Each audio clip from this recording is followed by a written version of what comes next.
Hey guys, welcome to the Quackalope channel. Today I've spent all day editing a few of my unboxing videos, and today we're going to dive into another one. Today we're looking at the Grimm forest. Look at the size of this box. This thing's massive.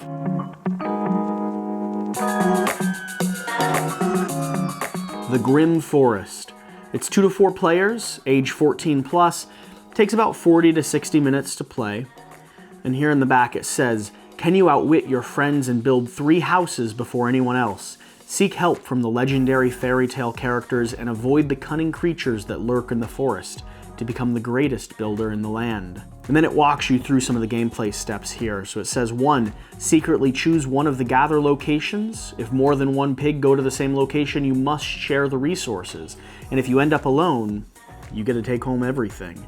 2, play your friend and fable cards wisely to change the outcome of the gather cards to your advantage. Now these friend and fable cards are fantastic. They're thematic storytelling elements, but they also, I could have a bridge troll or Cinderella or Pinocchio as my helper. And what these cards do is they change the outcome of each one of your gather events. So if I play the bridge troll, there's a chance someone has to pay me a tax. Or if I play the dragon, someone's entire resource pool may get burned up on this turn.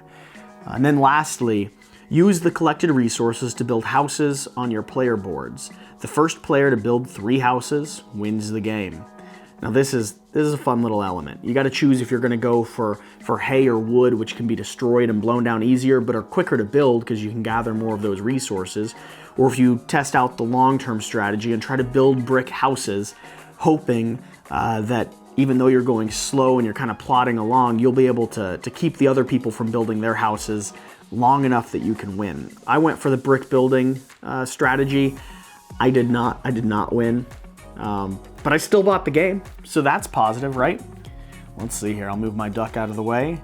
Let's start slicing into this thing. Just like always, I'll start the seam with my knife, trying to make sure I don't break into anything too vulnerable. And then I'll be nice and quiet.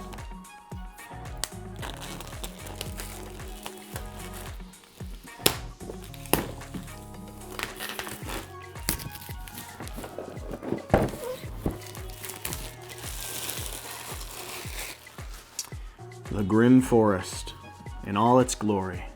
Let's go ahead and open this up and see what awaits us. If I can get the box to slide open. Nice tight seal there. Pretty common, decent little cardboard box. I'll set that off to the side. And around the corners here, I'll have to show you better pictures, but if you can see, there's artwork of all the characters, all these fairy tale people that we're gonna get to play as around all of these little corners. Let's go ahead and flip through this here. The rulebook isn't too long, but it's beautifully illustrated. It's laid out nicely as well. When we played this game at the game shop, it didn't take us long at all to work through and learn how to play this game. So there's the rule book for you. I'll go ahead and set this off to the side. And let's look at these punch tokens. Nice little punch tokens, laid out really well. They're thicker cardboard, not bad for punch tokens. And let's see here. Yeah. These pop out nice and easily. 2 little contact points. There's not going to be any bleeding on the edges. I'll save these punch tokens for a little bit. I don't need to break through all of them right now. I know I'll have to get nice shots of everything. Set this off to the side. Now up here in the corner, attention! Do not throw away the empty punch boards. Once all tokens and player boards have been punched out, slide the empty shells under the trays to keep the components firmly in place. It's a helpful little tip. Okay, now look at these boards. We have the brickyard, the fields, the forest, and the market. And like I was saying, I mean, the illustration, the color, the depth of color, the depth of character in all of these boards, just fantastic. Now here's a shining gem. Here's something I need every board game designer to take a note from what the Grimm forest has done. Look at these component trays. Look at this. I can pull these out right here. I'll set them to the side. I've got these beautiful cards here. We'll dive into these in just a second as well. But look at these component trays. Look at where these cards lay. I set that right here. I press on the side and the cards pop right up. I've got a nice little dice here. I'll put that back in. That's not used very often. And then let's take another look at these miniatures as well. I'll go ahead and slide out some of these component trays. I'll bring out these miniatures so I can set them up on the table and show you exactly what I'm talking about. This nice big troll.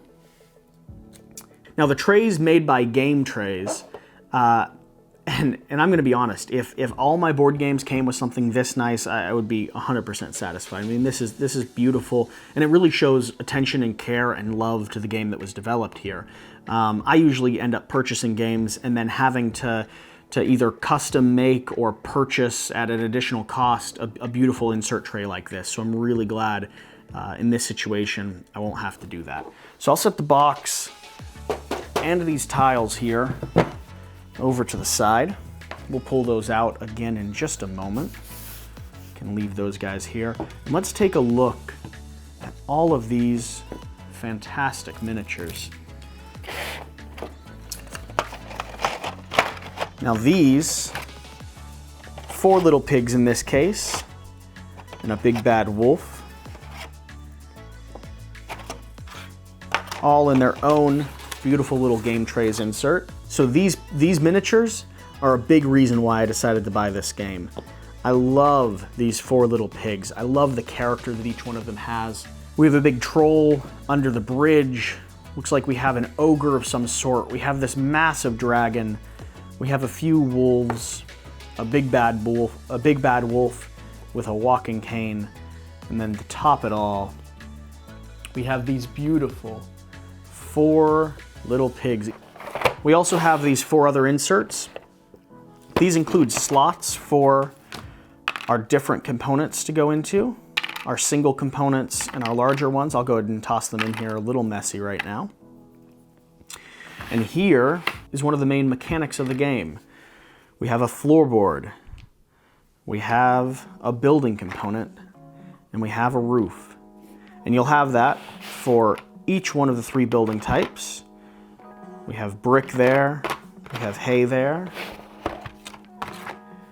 Here's our straw house, each with their own unique design, not just recolored versions. And here's our wooden house. These are tokens that you don't necessarily need to have, but man, is it nice when you can just physically construct your little tower.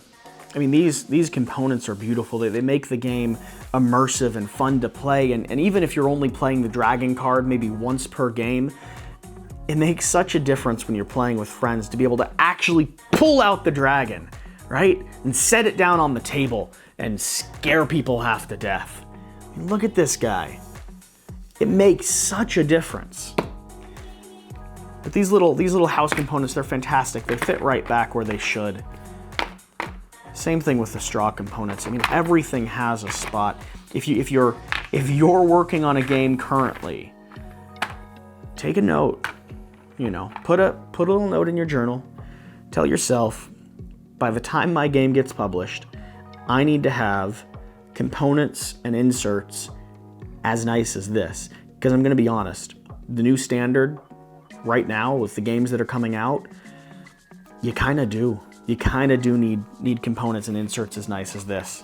Because people want, you got to make it easy for people to get your game to the table. They've got to enjoy doing it. It's got to be a pleasure. I mean, this for me is a pleasure to pull out. It's a pleasure to show people, when I bring this home for the holidays, I'm going to be excited to pull out these miniatures and just show my family.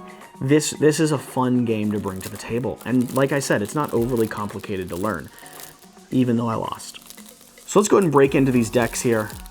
I want to be able to show you guys the art. Let's see. So we have our Fable cards here.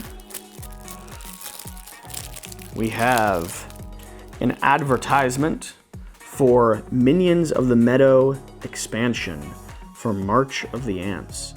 I'm not sure what this is. We also have Druid City Games.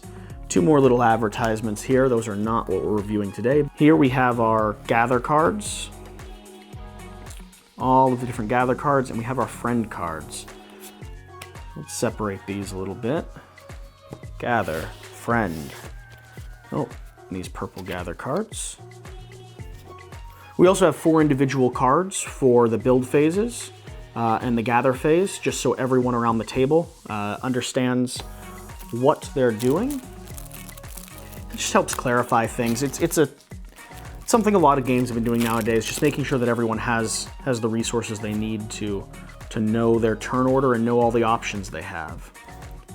So let's very quickly flip through some of these cards because the artwork on them is fantastic. So here we have our gathers.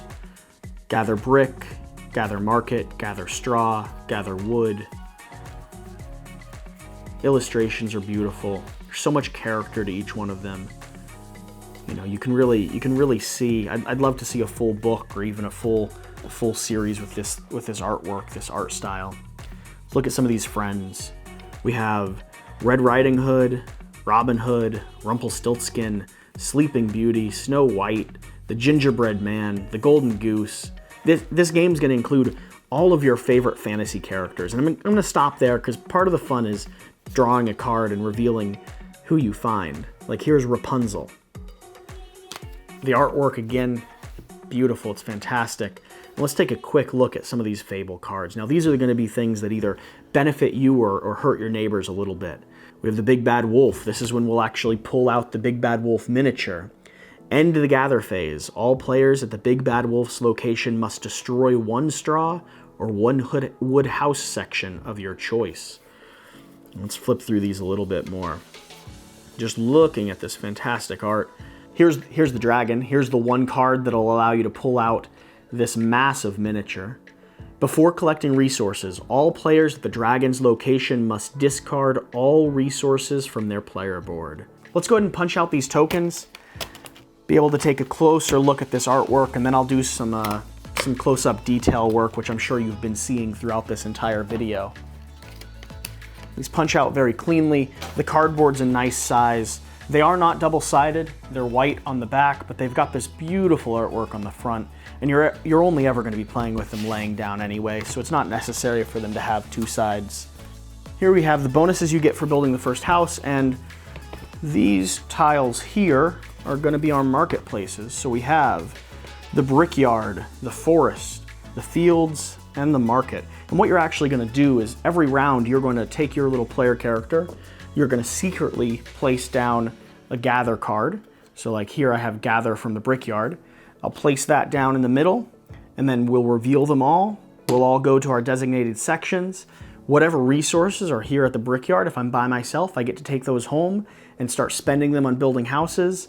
And if I'm with people, I have to share those with people, which is, you know, just horrible. Who wants to share? And so that's how a round will work. You'll also be able to play down, you'll have friend cards which modify your actions or modify how you gather resources. You'll also have Fable cards, which you'll be able to play down in secret. They'll go down with the hidden gather pile, and then you'll reveal them all at the same time based on when these Fable cards come into play. So in this case, if I'd placed a Fable card and designated the brickyard, this guy would be losing all of his resources when he went home, because they got burned up because a dragon came. He went to gather, and a dragon stopped by his house. So this is going to be the marketplace. This will be the middle board that's set up, and then each player, can have up to 4, will have their own little home location here. And the same thing, I mean, the artwork across the board is beautiful. The components across the board are beautiful. So these here will just be your home tile, and this is where you'll actually bring resources back to. You'll play down Fable cards here. You'll have your friend card here, and you'll go through the stages of building a home, getting a home knocked down, hopefully building another home, and potentially winning the game, becoming the greatest builder of the land. So there we have it. This has been Quackalope's box opening for the Grimm Forest, and at the end of the day, this game is beautiful. I mean, how can you fault a game that gives you trays to organize and store everything, gives you individual component slot, goes as far as to give you these beautiful miniatures, which I'm going to have to prime and paint, that pays attention to all the little details, the artwork on each one of these Friend and Fable cards. And like I said, I played this game once at a board game store near me, and I had to go home and order it right away. This is a game I'm going to take home for the holidays. I'm really excited to get it on the table and just kind of impress all my friends with all of these beautiful components, all of these tactile elements. This is the stuff that reminds us why we love board games. And to be honest, reminds us that there's creators and developers and publishers out there that still love board games as well.